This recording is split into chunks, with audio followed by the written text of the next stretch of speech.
The test is in 4 parts: Part 1, Part 2, Part 3, and Part 4. Now look at Part 1. Part 1. You will hear a man called Ken talking on the phone to a friend called Liz about holiday accommodation. First, you have some time to look at questions 1 to 6.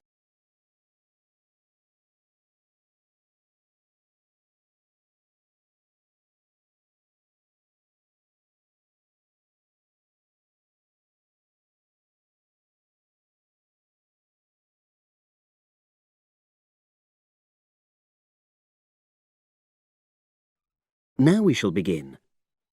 You should answer the questions as you listen because you will not hear the recording a second time. Listen carefully and answer questions 1 to 6.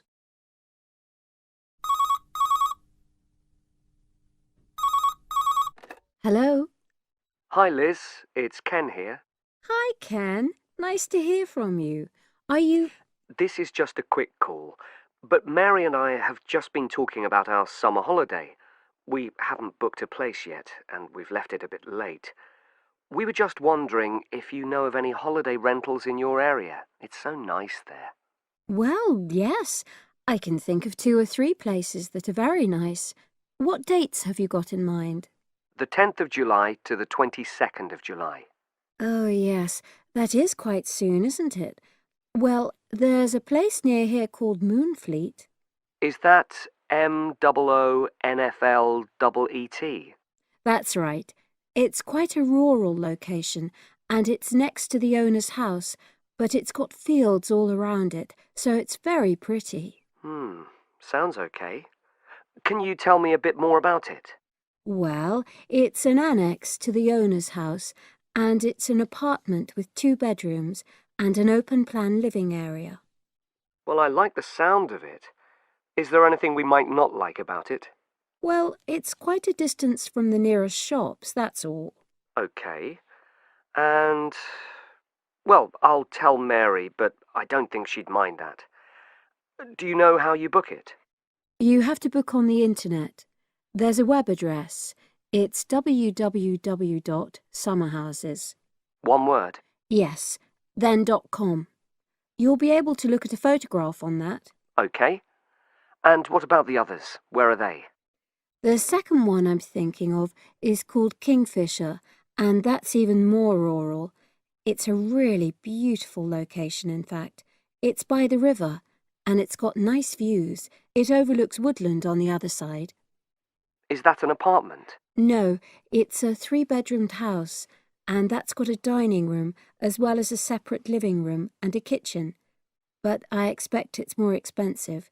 You'll have to check the prices. It's probably a bit bigger than we need, but our nephew might be joining us. We're not sure yet. How do you book Kingfisher? You have to phone the owner directly. Shall I give you the number? I've got it here in my phone book.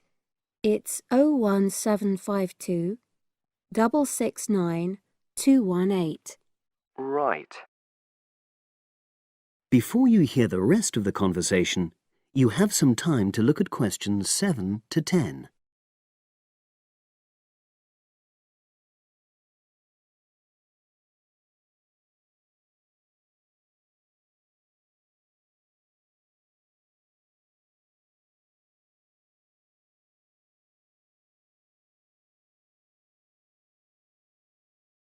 Now listen and answer questions 7 to 10. And you mentioned a third place? Yes, there's a house that my sister stayed in last year. It's called Sunnybanks. Nice name. And the location of that one is rather different. It's in the centre of a village, but it's a very small and quaint place. Did your sister like it? Oh, yes. It's by the sea, so her children really loved it. What's the accommodation like? I'm not sure about the number of rooms, because I haven't been in it myself, but I think she said it's quite spacious, and I know it's got its own garden. It's not very big, but it's not shared with anyone else, and it's supposed to be very pretty. Any snags? Problems? The only other thing I can think of is that there's nowhere for parking. The streets are too narrow, So you have to leave your car somewhere else and then walk to the house. It's only about 10 minutes away, but OK. Well, I don't think it matters personally. How do you book it? there's an agent you have to contact. I don't know his details, but I can ask my sister and let you know tomorrow. Thanks, Liz. That'd be great. I'll talk to Mary and see what she says. Thanks for your help. That's okay, Ken. I'll speak to you again tomorrow. I hope you find what you're looking for. That is the end of part 1. You now have half a minute to check your answers.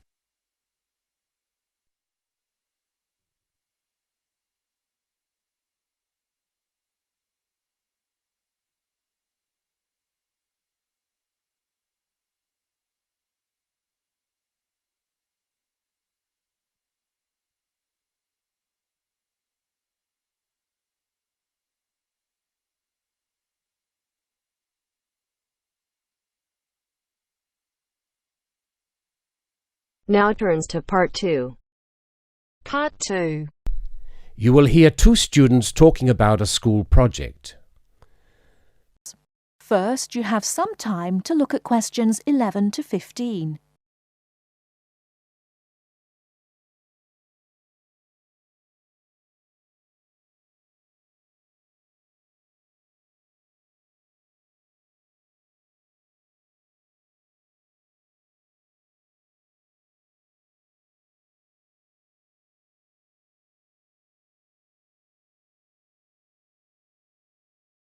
Now, listen carefully and answer questions 11 to 15. Hi, Lynn. How's your project coming along? Oh, not very well. I've got all the information, but I can't seem to organise it into a presentation. Well, you'd better hurry. You only have one more week. Yes, that's okay. It's just that... Well, why don't you try your presentation on me? Maybe I can help. Oh, really? Great! OK, well, I've chosen solar power for my subject, and I'm going to talk specifically about domestic water heating. You know, like the ones popular in America. I've got some facts here. Oh, that's good. But just start your presentation from the beginning. Oh, right. Well, here we go then. There are many reasons why we should be looking elsewhere for energy sources. As most people are aware, fossil fuels and other such non-renewable sources are by definition finite, so something needs to be in operation soon.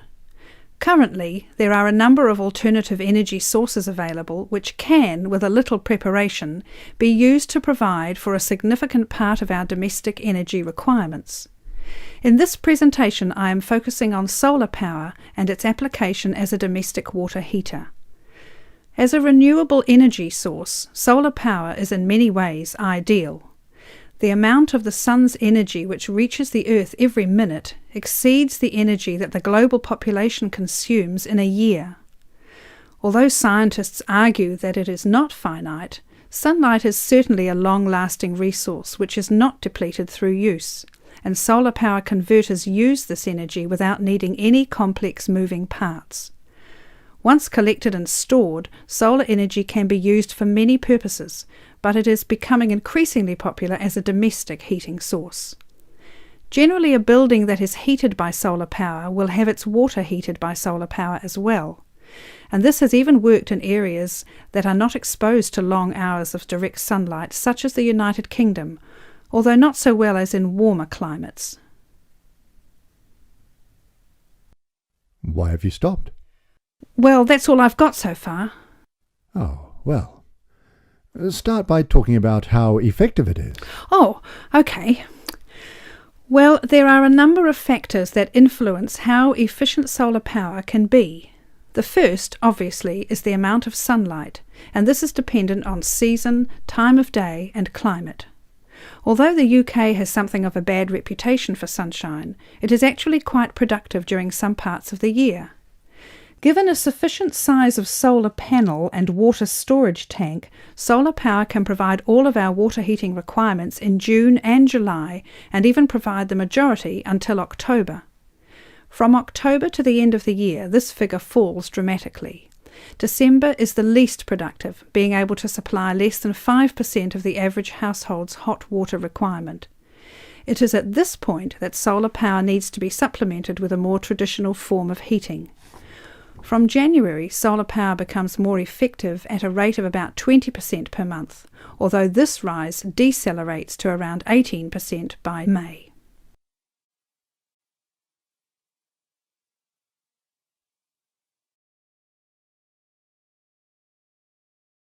Before you hear the rest of the talk, you have some time to look at questions 16 to 20.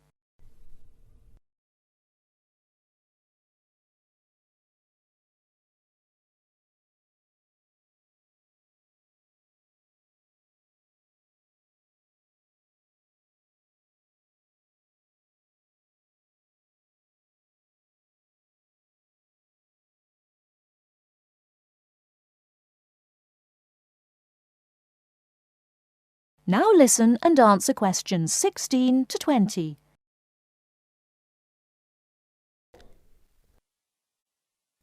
Now say something about this water heater. Do you have any information about that? Oh yes, I've got an illustration of a water tank here. Well, that's good, but you'll have to describe it. Right. Well, the ideal water tank in the UK has a capacity of 45 to 50 litres, but must be at least 40 litres to be effective. The solar coil is put in the bottom of the tank to heat the water.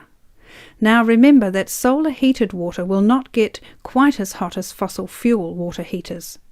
The bottom half of the tank is normally 20 degrees, and this is why it is important not to have a tank that is too large, as that would take too much energy to heat. In this illustration, it rises to 40 degrees from halfway up. Don't forget that hot water rises, so the top third of the tank is the hottest and reaches an average temperature of 65 degrees. And what's this second layer around the tank? Oh, that's insulation. Because the tank is often either outside or just under the roof, rigid foam is used as an insulation layer. It should be at least 80 millimetres thick all around. Well, that seems like a good presentation.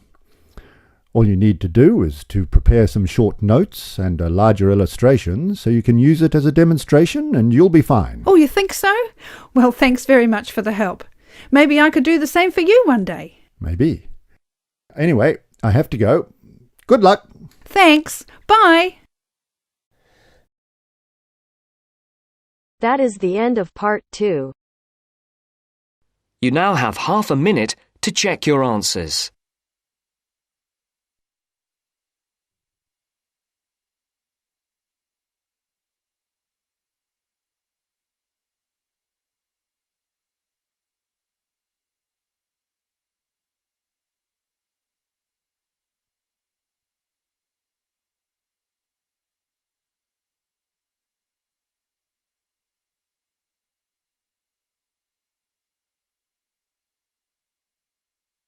Now turns to part 3. Part 3. You are going to hear a conversation between a moderator and two students. First, you have some time to look at questions 21 to 25.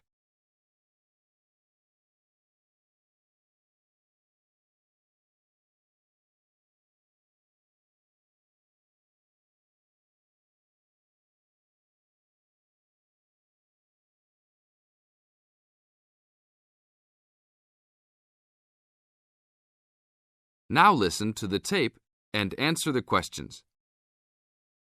Today we will hear two views of the book Fast Food Nation, The Dark Side of the All-American Meal by Eric Schlosser.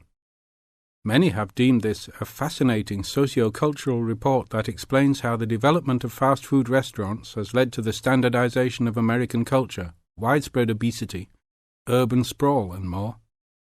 Well, I think that Schlosser's book promises a lot but delivers less than a highly hyped fast food meal. The book is not well written, and it lacks organization as it skips around in its telling of fast food horror stories. And then he spends a great deal of time on Walt Disney and bashing Disneyland. Why is that in a book about fast food? Bashing is the best word for this book. According to this book, Schlosser clearly believes that the fast food industry is responsible for every problem in America today. From the common cold, to inflation, to malls, to unruly kids, to warts. He blames it all on big business and especially the big food business. The book is written in a breathless, alarming motive that makes it sound like McDonald's and Disney are co-conspirators to take over the world and force every living child to eat greasy French fries. Give me a break. Schlosser is also very biased for the left, praising unions while ripping right-wing values and Republicans. Nixon seems to get special attention. Just having your picture made with him gets sinister prose and makes you a co-conspirator. Despite claims of research, there are numerous blatant assertions such as, parents in the 80s spent more money on their children because they felt guilty about not spending time with them. How does he know that? Is all consumer spending on kids really driven by guilt? The book is a farce. Save your money to buy a Big Mac and read something else. Only read this ridiculous book if you are an anti-Republican, anti-big business, there are evil forces everywhere subverting the world fan. Thank you, William.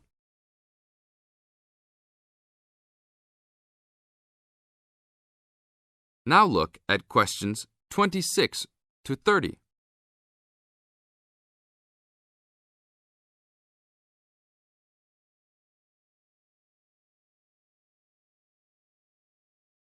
As the talk continues, answer questions 26 to 30.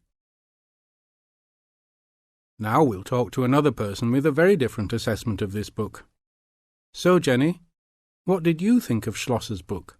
Wow, where do I begin? I thought that this book was very informative, very well researched, and a very easy read. Schlosser did a wonderful job of organizing the vast amount of information that he placed in this book. For a non-fiction book, I found that Fast Food Nation kept me entertained throughout its entirety. In fact, I couldn't put it down. The history of the fast food industry itself was fascinating, as well as the background information on the potato and meat industries. The first-hand accounts given by people who work for the fast food industry, as well as the meatpacking and potato plants, added to the reality of the points the book was trying to make. The fast food industry and all industries supported by fast food companies have some serious issues that need to be addressed by the nation. In addition, Schlosser does an excellent job of pointing out the dangers of not only working for these businesses, but eating food supplied by them. It's scary to think about the dangers lurking behind the counter at your local fast food chain. This book really opens your eyes to some health hazards that all of America should be aware of. Everyone should read this book. It will change your eating habits and the way you view large fast food corporations. That is the end of part 3. You now have half a minute to check your answers.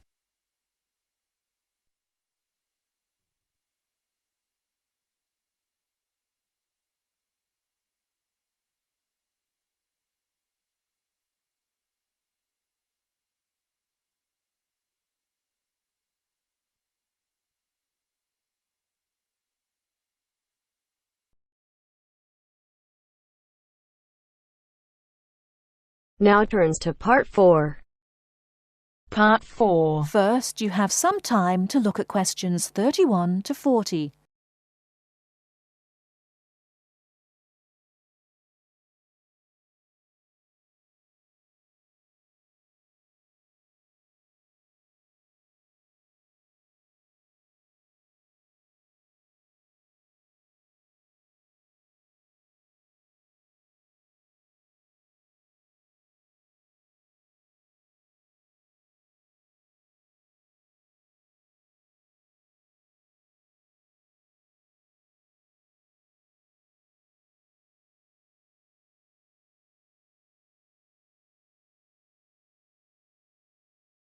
Now listen carefully and answer questions 31 to 40.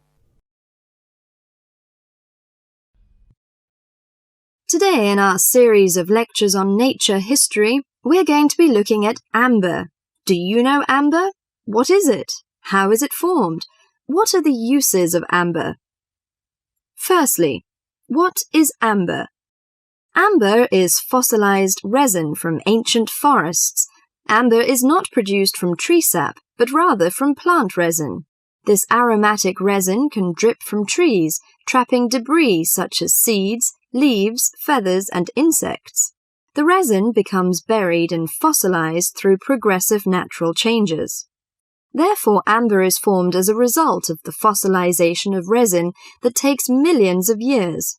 Although a specific time interval has not been established for this process, the majority of amber is found approximately 30 to 90 million years ago. You may ask why resin is produced. Although there are contrasting views as to why resin is produced, it is a plant's protection mechanism. The resin may be produced to protect the tree from disease and injury caused by insects and fungi. Resin may be produced to heal a wound, such as a broken branch, and resins have odors or tastes that both attract and repel insects. Resin may also be produced as a plant's method to dispose excess acetate.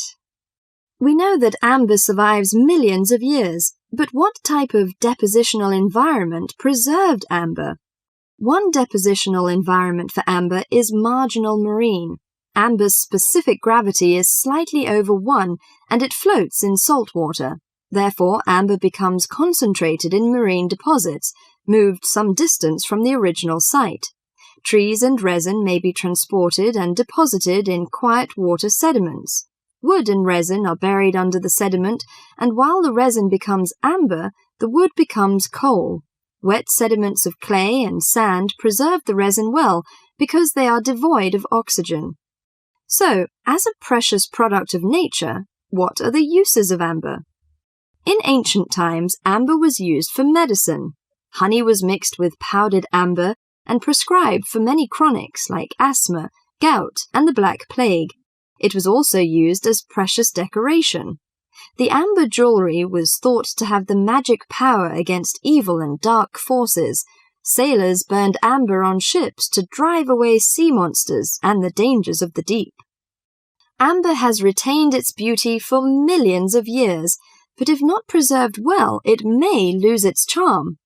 The softness and brittleness is likely to be attacked by chemicals and requires some special care in handling and storing, so do not put your amber jewelry on before hairspray and perfume is applied, because it will likely create a whitish coating on the amber that may be permanent.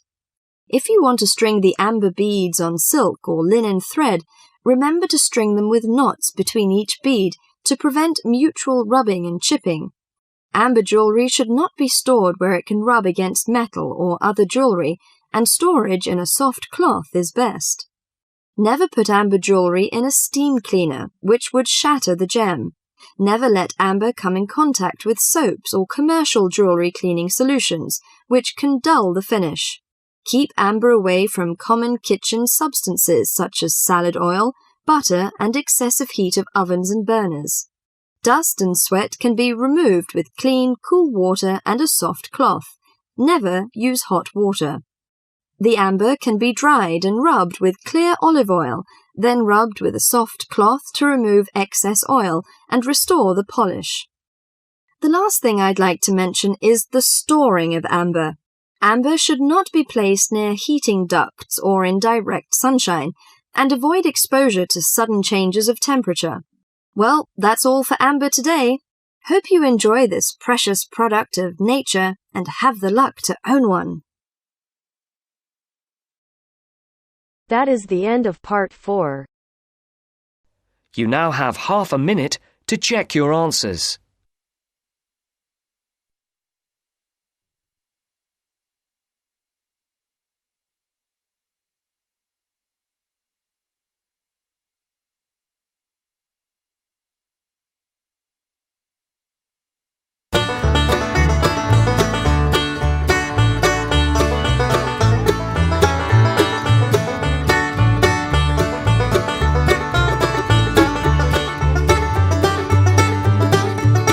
That is the end of the test. You now have 10 minutes to transfer your answers to your Ielts IELTS Listening Answer Sheet.